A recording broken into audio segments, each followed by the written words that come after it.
Good afternoon. Thanks so much for joining us today. I know everyone is probably getting ready for the upcoming holiday on Thursday, so we appreciate you taking the time to join us. This is the second installment of ACU's four-part webinar series on compensation strategies. Today, we will be looking at determining the right pay for each employee, a methodical approach. For those of you that might have missed the first webinar in the series, it is archived on our website. I'm Suzanne Spear, Director of Workforce Development here at ACU, working alongside Allison Abesekra and Mariah Blake. Just some webinar housekeeping today. We are recording this webinar and it will be emailed to you at the completion of the call. If you would like to access a copy of the slides prior to receiving them, they are located in the handout section of the Go-To toolbar on the right of the screen. Also, feel free to ask questions, any questions that you may have. If you do have a question during the call, use your Raise Your Hand tool in the control bar on the right of your screen to alert our team that you have a question. You can either use the chat or question box in the control bar to send your question to our team, and we will direct them to the presenter for an answer. If you have a question after this broadcast or would like to follow up for more information on anything presented here today, you can email Mariah Blake at mblake@clinicians.org. Finally, there will be a brief survey at the end of the webinar, so please take a few minutes to complete that for us. We're excited to have Ed Ura with Mercis Consulting with us again today. And with that, I will hand it over to Ed. Hello, well, thank you, and welcome to everyone on the call. This is a four-part series, and our first webinar last week was kind of an overview of the things that we feel are essential to a staff compensation program that will be able to help you achieve your mission to serve patients and to do all those wonderful things we have in our mission statement. So I do encourage you to take a moment at your convenience to go and listen to that first webinar, because some of the concepts that we'll be talking about today are mentioned in a little bit more detail in that first program. And that first program is also designed to give you kind of an overview of the tool that we will be making available to you in the near future. That it's kind of a self-diagnosis to determine how effective your own organization's staff compensation program is, and to give you some advice for some particular things you might want to do. So what we're going to be doing today is kind of building off that first program where we went into the items that are essential for a good staff compensation program, and we're going to spend a little more time today specifically focusing on how to use an effective program. For those of you who are on the call, one of the last things I did at the end of our program was to give you a homework assignment. And my homework assignment was basically this: to be able to use your program to determine effectively what percentage of each employee or of the job each employee has mastered, and whether your program would allow you to determine, based on that information, exactly how much somebody was supposed to be paid. Now that, of course, was a setup for this program, because I would hazard a guess that the vast majority of you would not be able to do that, because most compensation programs aren't designed to actually tell you how much someone should be paid. They may be designed to give you an idea of what kind of increase to give to someone, but not to figure out what a person should actually, in fact, be paid. And so the focus today is on determining what the right pay should be for each employee. And we're going to spend a lot of time talking about what the word right means in this case. But basically what it means is that every person has effectively a price tag. And the price tag that each person has is built is specific to you. Someone can have a different price tag to another organization because their skill sets might be used differently. They might be, you might require more, you might require less, but whatever it is, it's going to be different for every individual in every setting. And so the focus in determining what the right pay is for somebody is not just a function of their particular skills, but how they are going to be used inside your organization. So every price tag is a little bit customized, and we'll talk about how we're going to actually use those price tags. So I like to always start, and forgive me for those of you who saw this last time, I like to start with a quote, and I like to start with quotes that don't necessarily seemingly make sense when we're talking about human resources or serving the underserved. I would prefer to go right to Sun Tzu's The Art of War from several hundred years ago, and bring up the whole idea or the whole concept that in the area of compensation, we need to be ahead of the game. Most organizations are responsive. They don't plan for pay, they react to situations. Someone threatens to leave and they decide, oh, we better give them some more money.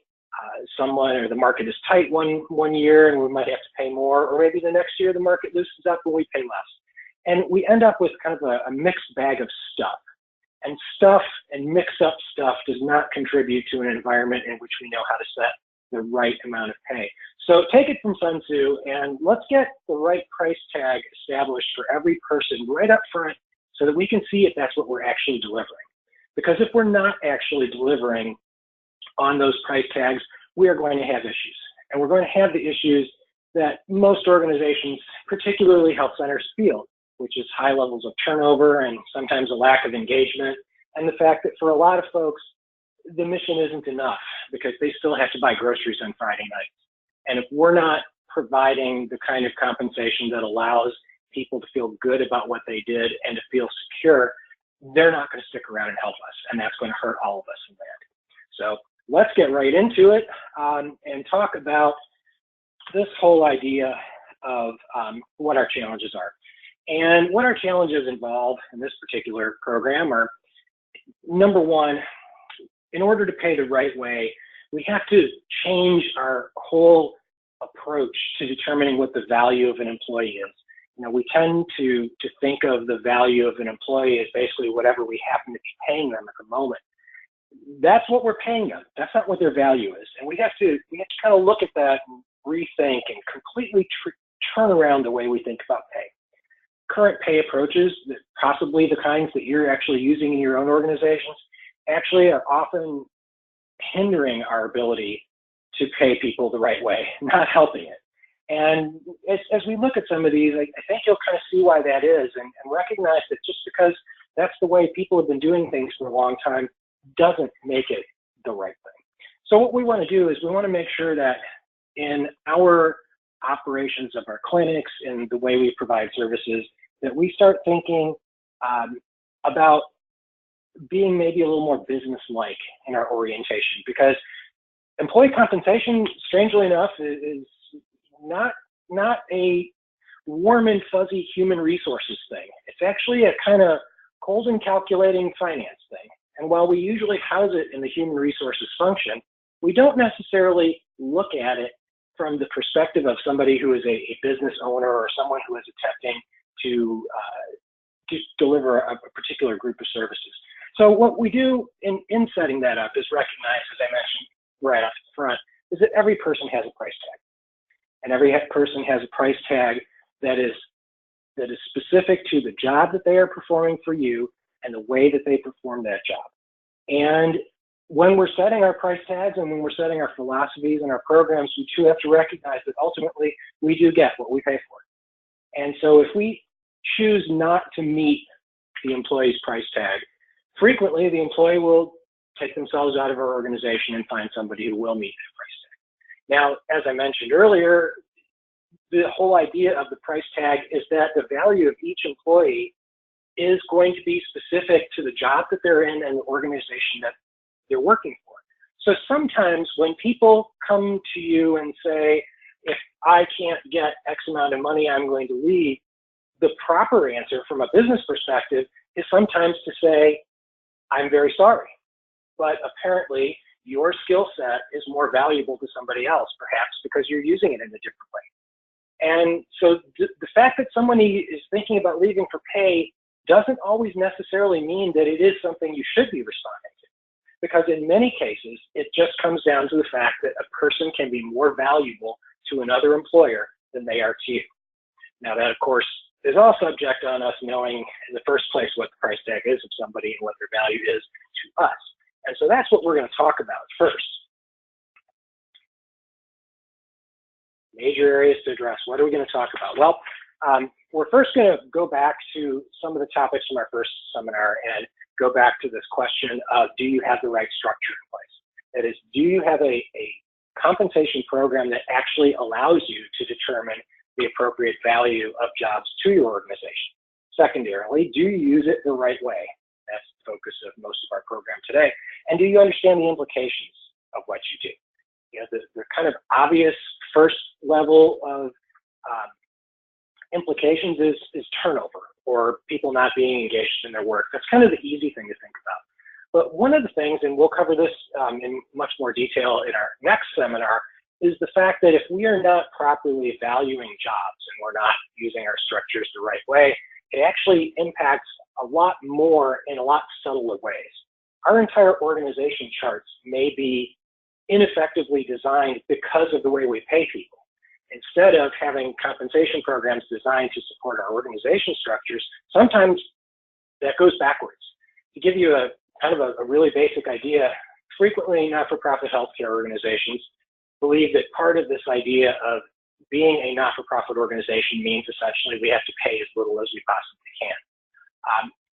What we know, unfortunately, is that in our environment, because of the difficult nature of the services that we provide and the patients that we have, frequently what we actually have to have is a higher level skill set, even in our entry-level positions, a higher level skill set than perhaps a private practice in the suburbs might have, or a hospital might have, where there's thousands of other employees to help.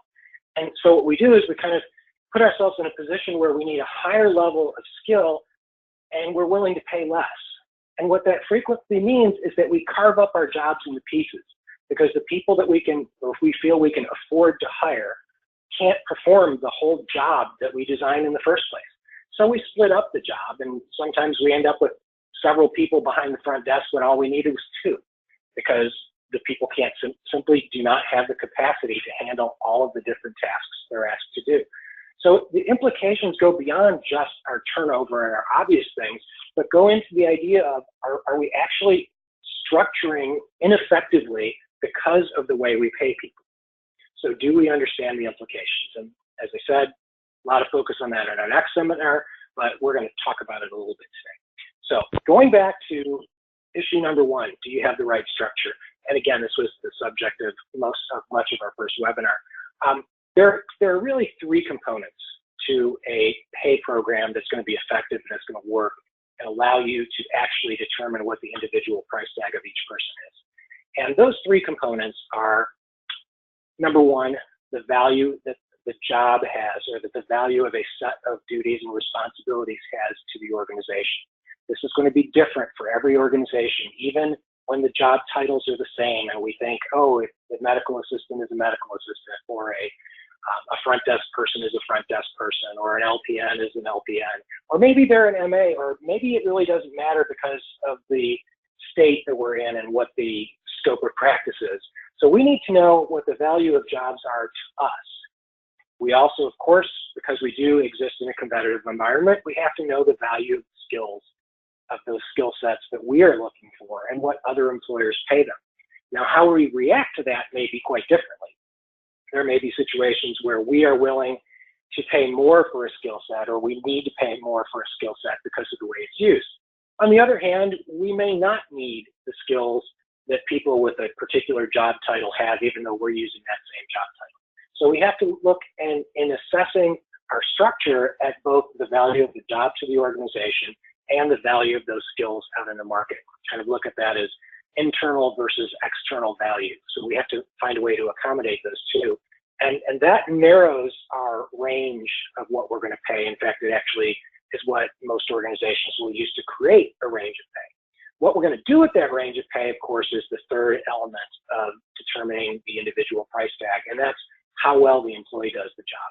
So what we want to do today is have you leave this seminar with an idea of how you could go back to your organization, pick up a simple document like a job description, use that and an effective pay range to identify in a couple of minutes and with nothing more than a simple handheld calculator exactly what you should be paying for Now, of course, you do have to have all the pieces, and that's the caveat. If we don't have all the pieces, we can't do it. But if you have the pieces in place, whether it's for the amount that you're going to pay to somebody when you hire them, or the offer you're going to make, or what the annual increases are going to be, in advance, you will have the knowledge of exactly what someone's value is to you. So let's walk through these one at a time kind of quickly to get us back on track for those who weren't at our first session. Internal value, what are we talking about here? Well, the internal value addresses some issues that you can't get through if all you're doing is looking at surveys. I realize that it is very typical practice for organizations right now to develop a compensation program simply by opening up a book or going online or getting some service that tells you job X pays Y. Sometimes you might be able to figure out, if job X pays Y because of what city you're in or what industry you're working in. But it's the tool that is market data. The tool that is market data is not the value of a job to you. It's simply the value of a job to other people in another market. So what we have to address is, what are the values? How do we look at the value of jobs to us? So think about jobs that are different from other organizations.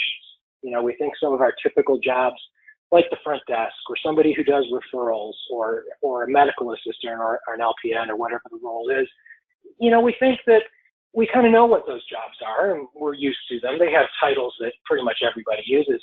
But I'd ask you to really think through, do you actually use people in that title or with those titles the same way that every other organization does? And I think you'll find that you don't. And I think you'll also find that in the one sentence description that may be put in a survey, you frankly have no idea how your job lines up with the jobs that are in surveys. And what it ends up meaning is that the data you have may be really awesome data, but it's not the right data for you. Another problem, of course, is that many jobs now are not in surveys. And, we've been working with health centers for, it's going to be about 25, 26 years now. And we conduct surveys for a couple of the state primary care associations. And we've managed to get to the point where in the data we collect, we're usually able to catch information for about 87 to 88% of the people in any given health center on average. And you'll say, well, that's pretty good. If I wanted to pat myself on the back, I'd say that's fantastic.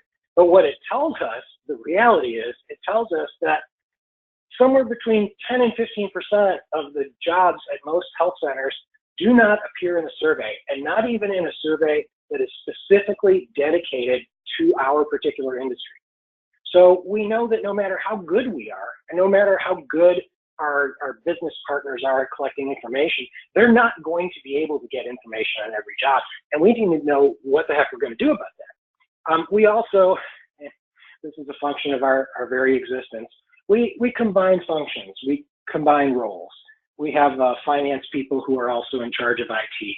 I have a really funny story I'll tell some of you someday if you want, about one of my health center clients who had a person who was in charge of doing the building maintenance and also ran the website. These are just not the kinds of things that you are going to find in a survey. And we have to figure out how we're going to value that. So how do we do it? Well, we're not going to do more than 3 bullet points on this here because we don't have enough time. But what I suggest you do is to address this in the process that we recommend to all our clients, and frankly, we recommend to anybody who will listen to us, is the use of a formal job evaluation plan. That's a very Googleable thing. Feel free to do it. Look at what a formal job evaluation plan will do for you. What it does is allows you to measure jobs on objective criteria. So whereas I might not be able to just sit there and say, well, hey, I'm going to put an accountant in my right hand and a nurse in my left hand, and I can tell you what the relative value of those jobs are, because I guarantee you, you can't. And people will disagree based on their perspective. But what you can do is you can look at some objective criteria, like the amount of knowledge and skill and training, or the amount of problem solving that's required to do the job, or how much management discretion jobs have. You can break down jobs into their component parts and measure them against those kinds of objective criteria. So we take that subjectivity of what's more important, accounting or nursing, out of it and focus on specific aspects of jobs that all jobs have in one degree or another. So what we do, or what would be done with a plan like that, is that we have the ability to look at jobs that have similar value. And jobs that have a similar value, because they have a similar value to us, the argument is that we should pay people similarly. So this is how we get away from some of these concerns that are related to the use of surveys. If we value a job more because of some reason, maybe because our jobs require a little bit more skill than the survey job titles do, or maybe because our jobs have lead responsibilities and others don't, that allows us to tell us how much more or less than a market survey value we are going to want to pay people. It also gives us a tool that allows us to look at a job that may not exist anywhere else but in our organization. And while there is no way for us to figure out what the value of that job is outside, we do have the ability to figure out what the value of that job is inside. And let's face it, people know the pecking order in organizations. They know how important jobs are. And they expect, whether they can do that officially, formally, or with what they know, they might guess, they expect that we will be paying people consistent with that valuing of jobs. And when we don't do that, we have kind of one of the missing elements of fairness in a pay program, because all three of these elements really go to the fairness of individual pay. So that gets us the internal value piece. What about the external value piece? And that's the piece probably that most people are familiar with. We go out and we get some data off the internet, or we buy a survey that we've participated in, or we collect this information. My caution to everyone on this, and I hope that if you take nothing else out of this session, you do that, is that it's really important that you're using the right data. The right is in quotes again, because the right data is the right data for you. Every organization should have, in one way or another, and they may have it explicitly or they may just be doing it in reality, have some sort of compensation philosophy. Who are they comparing to? Are we looking just within our industry? Do we think about the broad market? What is it that we're doing? And people act on that. And frequently they're getting the wrong data to match up with their compensation philosophy. So what makes data right? Well, the first thing to do is to use multiple and varied surveys. The kinds of reports that are going to be available year in and year out, that are updated frequently, so that it's data that you can count on to be there next year. There are some really wonderful surveys out there that I've stumbled upon in my time doing this, who suffer from one big problem.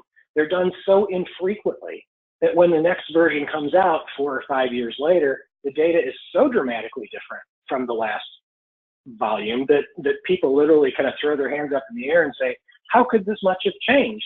How could you say that the market has gone up 20%? Well, you know, the market didn't go up 20% in 1 year. It might have gone up 3%, a year for 6 years since the last survey. So we want data that's available to us more frequently than that. We also want as many surveys as we possibly can afford or possibly can use, however you do your data collection, because all surveys have tendencies. I was working with a client the other day, and we looked at the survey they'd been using, and they were having a lot of trouble because it looked like the numbers were bouncing every year, going up and down, and they didn't know what to make of it. Well, the reality is it was a great survey, except there were only about 8 or 10 participants in the survey. So every year when one or the other would decide, yes, I'll participate this year, or no, I won't participate this year, simply the small sample size and the desire of people to participate every once in a while meant that numbers can go up and down very quickly. So what we look for in these surveys is obviously as many as we can to kind of average out the weirdness and those tendencies, but also to make sure that we recognize the problems with surveys, many of which are things like small sample sizes or inappropriate samples or whatever they might be. So we want to use multiple and varied surveys. We want to carefully look at, in the survey, what data we're actually looking at. So I'll go back to another recent client assignment where I noted that they were using a cut of the data. I think that it was by revenue size, and they were right on the cusp in between two of these revenue groups. And they always tended to use the higher revenue group. And I brought this to their attention. I asked them why they're doing that. And they said, well, you know, we're right on the edge of this, but we always have to look at competing with these other folks. And I said, well, do you really compete with those other folks? And do you really realize that some of them may be twice as large as you and have far more resources than you have? So it's really important to look at what data you're looking at. You want to look at the appropriate geographic area. For a lot of our entry-level jobs, that appropriate geographic area is our commuting distance. For our management professional jobs, certainly for most provider roles, our data needs to be regional or even national. What kind of, how did I do that? What kind of industry are we looking at? If we're looking just at health centers, we may be doing great for some of our medical provider type roles because we've got people with the same basic business structure. But what about jobs like human resources or accounting or IT? People can work anywhere with those sorts of skill sets. They just need to learn how to apply it to our environment. But if all we're doing is looking at a small sample of organizations like ours, we are going to be ignoring the places where so many people can work, and we really won't know what the market is. Finally, we need to look at organization size and resources. When we are hiring medical assistants, and when we are hiring front desk people, their employment opportunities really don't matter when it comes to the size of the organization. They can work anywhere. So we need to know what everybody's paying for folks like that. But for other roles, for example, for senior management roles in health centers, we really need to focus on health centers that are a comparable size to our own, because those are the folks who are actually doing work that is similar to what we're doing. And so we need to know what they're being paid. Finally, we have to understand, as we're using this data, how the market changes. I mentioned the fact that sometimes the market data in a small sample will move just because of who participated in the survey one year from another, why sample size is so important. But there are other things about labor market movement that really are not always intuitive. So for example, if you were to say to me, well, hey, unemployment is shooting through the roof, doesn't that mean that people are being paid less because there's all these unemployed people around that employers can go after? And the answer is no. It's actually the opposite. So when we have a recession and when people lay off employees, they typically will lay off the lower paid, lower service people. And what that means is the average pay within the organization actually increases.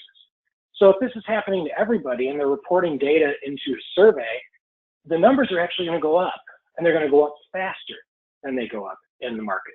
On the other hand, when the economy is booming and things are going really, really well, the impact is going to be the opposite. What's going to happen there is because we're all hiring, we're hiring new people, we tend to hire those people at lower rates, our average pay for every job is actually going to drop. And so when we report that data to our surveys, we find that the pay levels actually appear to decrease. And what's really kind of, I would say it's not fascinating at all, it's actually terrifying, is that some of the data that we're using, particularly when we're looking at provider pay, it appears that the market is going down, even though we know that the market's going up. And it's the nature of surveys. If you don't recognize that surveys work in a particular way, then you're not going to be able to respond to that. And that sort of leads us to the last problem, I guess, that I'll mention about labor market data on its own, is that those who will tell you that all you need is labor market data are probably people who are just selling you labor market data, because labor market data is a tool. It's like any other tool. Blind dependence on a tool is going to cause you to miss all of the other things that are necessary for a program. So when we have these two pieces, we got data, we got information, we know the value of a job inside the organization, and we know a value of the job outside the organization. What do we do with that? Well, one way to do this, if you have both of those data points, is to kind of combine them in a methodical and mathematical way. Because when I know the internal value and I know the external value, I don't necessarily know how those two come together. But you can do something like that, and the way most organizations that really do a good job of compensation program design will actually look at the value of a job inside the organization, and I've expressed this on our vertical axis as an evaluation score, and the value of a job in the market, which is down here on the bottom, and we can actually look at those two variables and we can see what the relationship is between the two of those. And that green line actually represents, for this particular organization's data, a kind of a line of best fit. And it tells us that this is how we are going to accommodate the internal value and the external value, and we're going to drive our pay structure off of that line or off of that equation. So if I've set up a pay, I'm just going to throw some examples out because I can see them kind of easily on the screen. If I was to set up a pay grade where jobs that had scores in our internal value system of around 500, and I know this is meaningless without context, so just trust me on this. I could look at the evaluation scores at 500 and I can kind of move down that line until I hit the green line and drop down and see that for us, the value of a job with a score of 500 is worth about $100,000. So what does that let me do?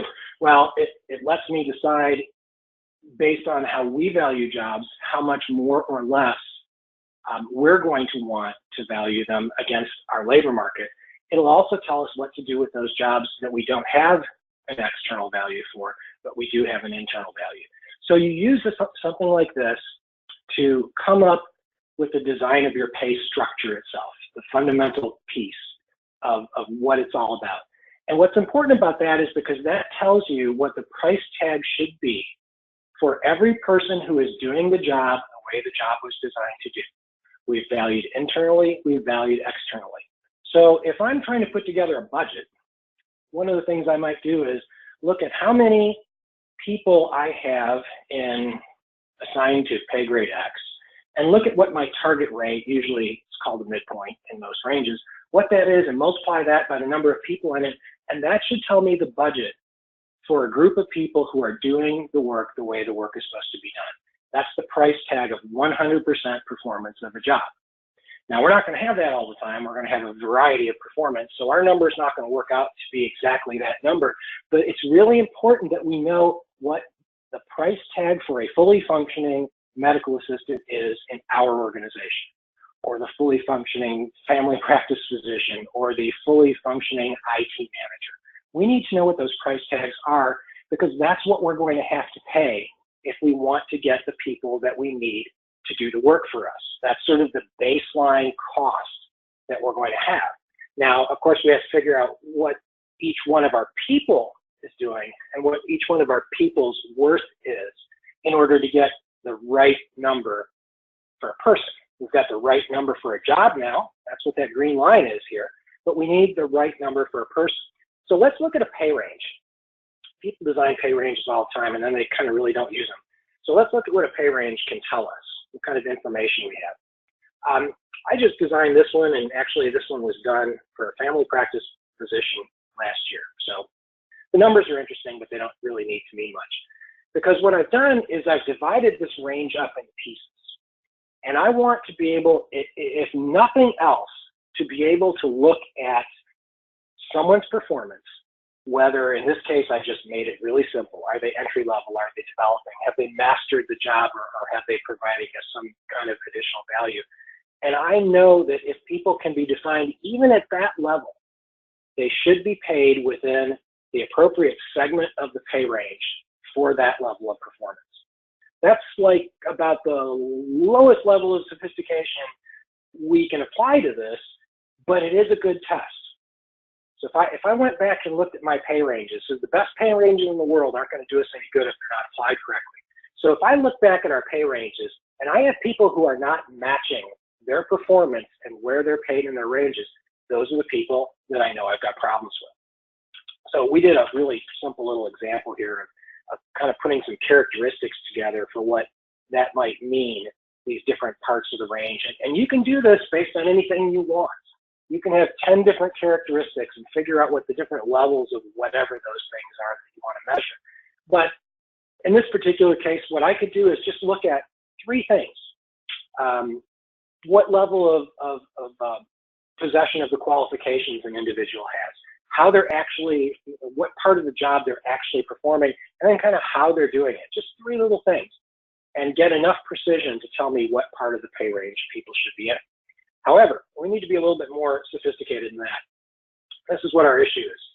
Our issue is that our compensation programs typically don't do a very good job of matching employee growth with pay. And this is a quick little illustration of something that you might have seen in the past called a growth curve or a developmental curve. And what it basically tells us, or what it's trying to illustrate, is that generally speaking, people in a job learn the most, or they develop the most at the beginning of their career in that job. So if I have a job that we estimate will take about a year to learn, it pretty much means at the end of the year, somebody's learned the job. If I've got a job that's going to take 2 years to learn, I still expect that someone is going to have nailed about 80% of that job after the first year. And it continues on regardless of how long it takes to develop. People will learn the most at the beginning of their career in a particular job. And the problem is our pay practices don't really match that. And let's look at what happens in a lot of these scenarios. And I've just thrown together 5 years of a pay range that I just created. We'll use those numbers a little bit later. But pay ranges are going to change from time to time based on movements in the labor market. But we're going to have people come into our pay ranges at all sorts of different places. And how they come into our pay ranges is going to tell us exactly what we need to do. So if I hire somebody who's just raw, they barely have the skills that one would expect in the job, I've got two things going on with their pay increases. I have to move them with the labor market as the market moves, but I also have to move them through the ranges. People in this situation, I would expect, would have the largest increases early in their career, because I have to get them from wherever they came in to an appropriate rate of pay at the time they've earned it. If I hire somebody who is presumably, the kind of person where all we have to do is show them how to make the coffee and where the bathroom keys are, I'm bringing them in at a level that is going to be already competitive, and my job is to keep them there. So my increases are not necessarily going to be as large as my people who are brand new and off the street. That might seem counterintuitive to you because these people are coming in with more skill.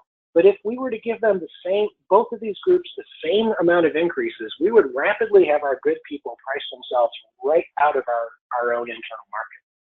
The last situation that sometimes happens is when we bring people in above where we would want to, above what our target is, usually because there's a shortage of people or a shortage of skills. What we need to do with those folks is we need to make sure that they are being kind of kept in the sweet spot, or that they get to the sweet spot over time. And it might mean that those kind of folks, even if they are really good, would not get the same amount of increases.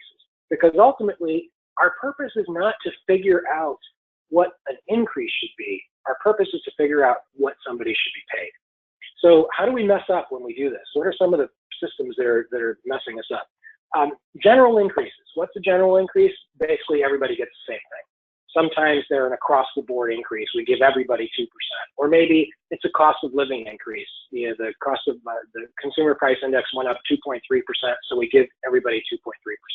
That is not the right thing to do. It locks people in at their higher rate. So basically, the relationship of two people is based not on what they're currently valued to us, but basically what we hired them in.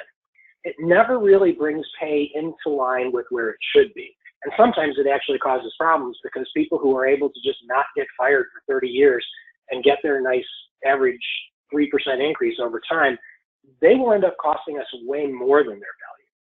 We can use them as a way to keep pace with market inflation, but only if, number one, they're tied to labor inflation, not cost of living.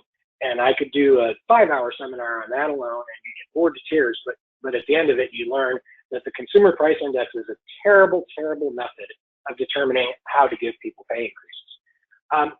They can't also allow rates to just keep on growing forever. And that is literally the situation that probably every organization that's been around for 30 years has. I always like to make a joke about Sally, the bookkeeper, who's been there for 30 years and managed not to get fired.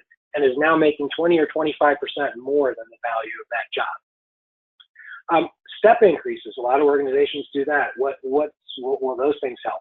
Well, they will sometimes. If they don't reward performance at the right pace, they're doing us no good at all. If I have a job that takes 1 year to learn and I have a step rate progression plan that takes 10 years to get to the target, I'm 9 years behind. If they also don't keep pace with the market, so if they're not adjusted every year, just like a set of pay ranges should be, those are not going to work. So those are a couple of really typical methods, and in a way, they're kind of the worst methods you can use if you want to achieve our objective. Merit increases, what about those? Sorry about my transition, went in the wrong order. Usually what a merit increase is, in reality, if we really dissect it, is it's a general increase because everybody gets something, and then we have a little bit left over to split. So what we're really doing is just kind of distributing scarce resources. And they rarely do actually contribute to actual pay growth. But what I want to show you, and if you have one of these kind of merit plans, I would suggest you look at this one that I drew up here in the bottom of the screen. I basically split a range into 4 pieces and said, if somebody is in this part of the range, and here's their performance on that kind of performance scale on the left, these are the numbers that it would take to actually have this merit increase plan move people to the right place and keep them from going too far. So you see the difference in our far exceeds expectations, our superstar folks. 24% if you're paid low, 3% if you're paid high. That's a pretty big difference. And explaining to somebody that they're going to get a pay raise that's 1/8 of somebody else's pay rate just because of what they're making without anything else is going to be a hard sell. So what does this all amount to? Well, if we look at what it means over time, this is what happens. An employee's value grows dramatically at the beginning. We, and by we, I'm speaking of pretty much most of the employers in the world, but certainly most of the ones we're associated with or we know about, will tend to give people an average increase of about 2.5% to 3% over their career. And if you look at those 2 lines, you see something that's pretty troubling. In that employees' value is growing, their ability to find work for higher pay is increasing. We're not keeping up with that. If we use any of those methods that I described before and we're not using them in the proper combination, we're on that red line. And that's frankly why people leave for compensation reasons. So how are we going to fix this? Well, we're going to fix it in 20 minutes, I guarantee you, or 18 minutes.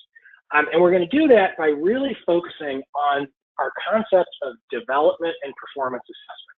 Not performance appraisal where we just sit down and meet once a year and have an uncomfortable conversation because we're trying to figure out what to say to people.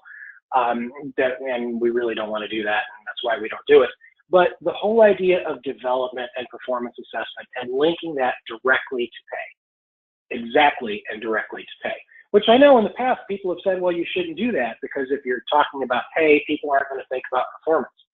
The problem is that that is what people think about, and all the separation and all the nifty articles that talk about how you can do one at another time fail to reflect the reality that people care about what their increase is going to be or what their pay is. And they cannot divorce one from the other just because you want to change the timing of it. So what should it be? Well, let's look at being reality.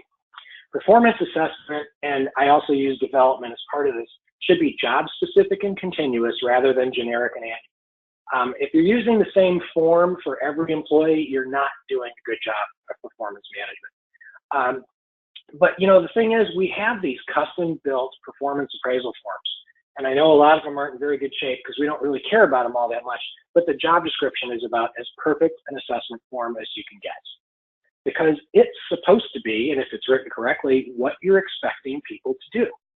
What could possibly be a better idea than to actually use the job description as our performance appraisal form? And if it was up to me, I'd do it with, you know, writing pencil on the margin, but people don't like to do that. They want forms. So developing a form around every job description might seem like it's going to take a lot of time up front, but it's a perfect way to actually develop employees. Rather than, you know, focus on what kind of goals can we make up for somebody for next year, why don't we instead focus on what do people need to do their job better and make that be the goal? So we can do this, again, not in the context of a whole series of forms we start every year, but using a living form, using a job description over time with development plans, all in one document to keep multiple years of data in one place so that when you're doing performance management and when you're doing pay assessment, you're not starting from scratch every year. You're simply pulling up last year and looking for changes, because that's really all we want to do. In this process, we're able to actually document all of our variations of performance and look at them over time. Look at how people's performance has changed. Look at the development plans that they had in place, not by trying to figure out what the trends are from 8 separate forms, but looking at one document. And remembering something that great is what we expect. And it's a different way to look at things, because people are doing a great job if they're doing the job that we designed. That's what the word means. You know, and a lot of people will think about that as meets expectations. You know, if I'm doing everything that's on the job description, I'm meeting expectations. And that's like got to be one of the worst phrases ever used in the history of performance appraisal, because it sounds like a C on a report card. And nobody wants a C on a report card. And a lot of people think that they're A-level performers. So why in the world are we giving them a C? It's our words, because meeting expectations is exactly what everybody should be doing. Most of our employees should be there, except our performance appraisal programs use rating systems that look like school. And C is meets expectations. It's the middle, and nobody wants it. So we need to change around all of our even thought processes of naming things to get this to work. But let's look at what the concept is of changing around. I said we had to do this. We need to not look at performance as in, what did you do for me last year, and I'm going to give you an increase. But we need to look at value. That is, what is the value of the services that employees are providing for us on an ongoing basis? So we know what the value of a job is. We spent our first 25 minutes or so talking about the value of a job. We know what that is. So when we're talking about an employee's value, what we're doing is testing their value against the job. And again, what is that? It's the job description. We want to measure mastery against the job description, not meets expectations, but performing at 100%. We don't want people to think they're getting a C grade. We want to give them the A grade that they actually deserve, if they deserve that. We want to measure what we can see. The nice thing about most well-written job descriptions is that they contain things that we can observe. And if we can observe it, we can rate it, and we can do it in an objective way. If our job descriptions have lots of nebulous things in them, like attends meetings or follows directions or whatever those kind of vague things are, we're opening ourselves up to supervisor messing, supervisor bias, or frankly, just supervisor confusion. So what we want to do is get away from that. We can measure the value of somebody by looking at what they actually do, and we can do things that are objective. We also want to do something that a lot of performance appraisal programs kind of ignore. That is measuring the entire job. We probably all have some story or memory of somebody who was able to do, get 5s on our 5-point scale on half of the job and get 1s on the other half and still manage to come out okay because they averaged out. The problem is, if that's what we're doing, we are not measuring the value of the value that we put on the entire job. Our value of that job was based on everybody doing everything that they are supposed to, not just on doing part of the job. So the job is mastered when the entire job is mastered. When only part of a job is done, here's the problem. Either somebody else is doing it or nobody's doing it. So the focus is on the job description, and the focus is on 100%. So let's see how we could make that play out in real life so we can take this home and test it today. I looked at maybe an employee that we were hiring, and I made the assumption that there are, this looks like it was kind of a management role, but that's okay. I looked at 8 duties that are on the job description, 8 things that we could measure. And you're probably gonna have more than 8 for a lot of jobs, and for some you'll have less than 8. But what I just wanted to do is use a really simple scale, and I used the scale of 0 to 100%, and I just picked a couple steps, in this case 25, 50, 75%. And what I wanted to do is measure what part of that job is being done. So when somebody starts, we do this kind of in a guesstimate way. We guess at how much we want to offer to somebody, and frequently it's based on what they said they want. That may not be what we value their current level of skills. Because, you know, one of the things that people talk about is, should you ask the question about what somebody was paid in a prior job? And my answer is, it sort of doesn't matter. You don't care how somebody else valued a person. All that matters to you is how you're going to value the person. So it's really a question that actually should have absolutely nothing to do with what kind of offer you make. But in this case, I basically looked at somebody and I said, well, there are a couple of things as job duty 2 and 4 and 8 that they seem to have some experience at, and maybe they just demonstrated some of an interview process. And I'm going to have you trust me on the math, or we're going to be here all day. But when I add up those 25%, I get 75% of a total, or 0.75 of a total of 8 possible duties. And I just divide one by the other and I get 9.4. So you're going to ask, well, what the heck is 9.4 supposed to mean? Well, 9.4% is the amount of the job that this employee has mastered. 100% is my target. 9.4% is where they are when I hire them. So I'm going to create an offer that's worth that 9.4%, and we'll see how to do that in a couple minutes. But as I'm assessing people, I'm going to look over time, and perhaps next year I'm going to pull out this form, the same form, and I'm going to look at what's changed. I'm going to make my notes about performance, but I'm going to focus on what has happened since this person started and where their development is.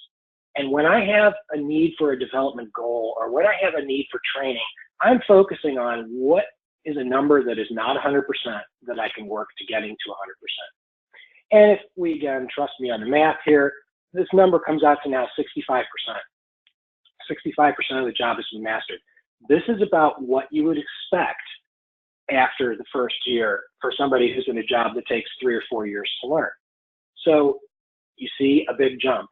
We're going to need to reflect that in pay, because that's what this person's price tag has increased. Now, if I just look at this over time, I can maybe, again, pull out my one form that's going to show somebody about 5 years, 6 years worth of data here in one place. I can see the development of people over time. And again, I'm going to ask you to trust me on the math, although you can certainly test it yourself later on. If you look at the bottom, over time, you can see how somebody's grown. 9.4% when they started, 65% after 1 year, 89% after 2 years, 98% after 3 years. Basically, if this was a job that we think takes 3 years to learn, this person is right on target. They are developing at the rate we want them to develop. So they're A students. They're not C students. They're A students, because they're doing exactly what they're supposed to be. And sometimes people can actually get better. And in year 4 and 5, this particular person did. And I have that data up there because I want to show you how to use it. So how do I translate this all? How is the magic going to happen in just a couple of slides? It's going to happen really simply, because we're going to take everything we've been doing and we're going to change the way we think about pay. And instead of worrying about what that data tells us about what's the raise somebody should get, we're going to instead say, what is the value of that person's services? And it's kind of really simple formula. And actually, this math won't work, so don't use this particular formula. But what this is the compensation of an employee at any given moment is a function of the value of the job, which we talked about at the beginning, setting your pay ranges, versus the performance or the percentage of the job that they have already mastered. Now, like I said, don't use this formula because it won't work. This is actually the formula. You need to take into account your pay range stuff and make the math work. And we'll look at that in a second. But what we can do with this now is say, if we have a range of pay and we know what percentage of the job somebody has mastered, we have the ability right now to actually determine exactly what the price tag of those services should be for us. So let's look at those several years from the prior table and look at how we would pay people the right way. You've got, again, a bunch of data here, and I'm going to explain it as quickly as possible, but the minimum and the target columns there, that's the range information. That's the minimum of our pay range, and the target is going to be our midpoint, or whatever we call it, whatever the point in our range is that sits on that pretty green line from a few slides ago.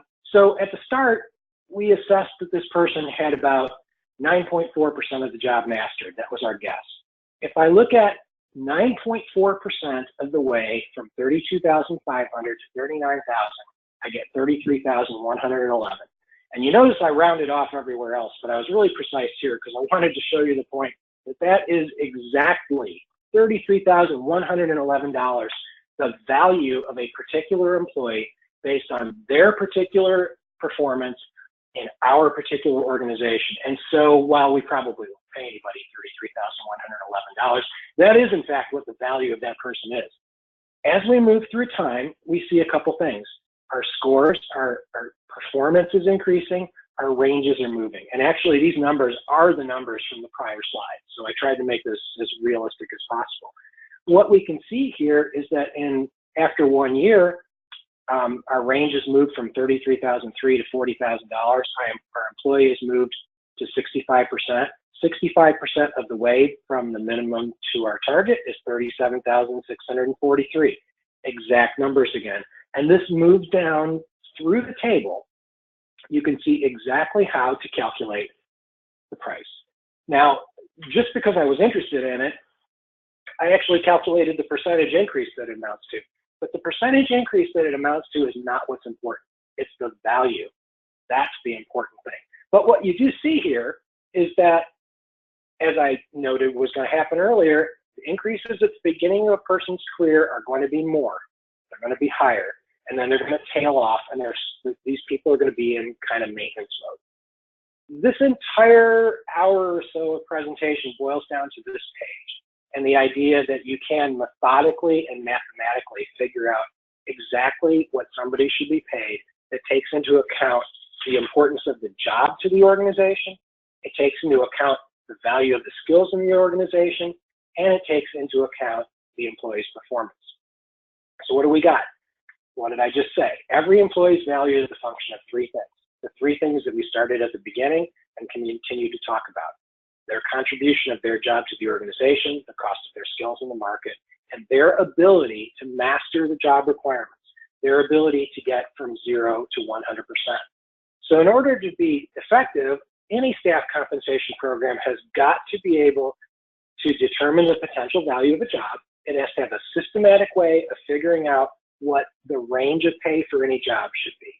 It's got to be able to translate performance into a specific price tag.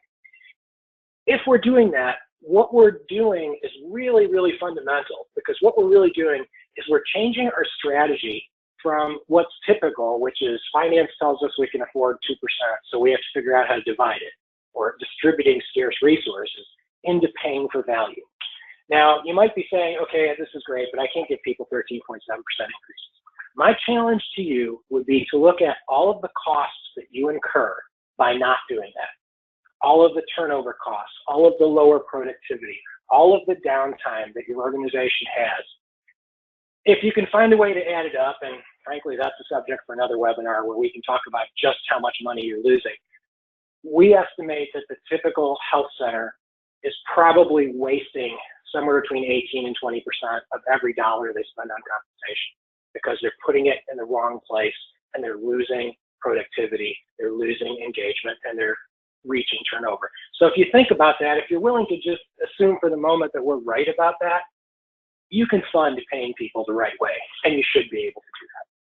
So, wow, 58 minutes, not including a couple minutes of intro time. There's a lot here. There's a ton here. What we're trying to show you is that there is a way to do this in a scientific way. I should give you, and I didn't put it in the slide here, you'll have to go back to the other presentation for that slide, but this whole idea of how do I test my program?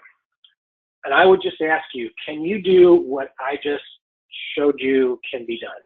And if not, what steps can you take towards developing a program that allows you to do that? So we'll be covering some more of this in our next two sessions. We'll be focusing on sort of the implications of not paying people the right way. And we'll also be using this to talk about how provider compensation and many of the techniques that folks are using for paying providers can again be a problem when it comes to both staff compensation and actually achieving your goals. You can feel free at any point to contact me. If you have any questions about any of this, if you want to challenge it and say this is all crazy, feel free to do that. You can reach us by phone, you can reach me by email. or on our website. And also, if you're interested in some more stuff of this nature, we have a blog dedicated to community health centers and primarily compensation and human resources issues. Pretty much every topic we talk about in these seminars, there's half a dozen articles or posts for you to read further. And certainly feel free to contact us. So with that, and I realize I've run us right out of time, if there are any questions that I can answer right now while the webinar is still open, please feel free to ask them. If not, do not hesitate to send an email and I will be happy to answer. Thanks, and thank you again to the folks at ACU. All right, thank you so much, Ed, and thank you everybody for joining us this afternoon. I just want to encourage you, if you do have any questions, feel free to send Ed directly an email. He has his email up on the screen, or you can email me, Mariah Blake, at mblake@clinicians.org, and I will be sure to direct your question to the right person. We look forward to seeing you back for part 3 after our little Thanksgiving break here, and we look forward to talking with you all soon. Thank you. Have a good afternoon.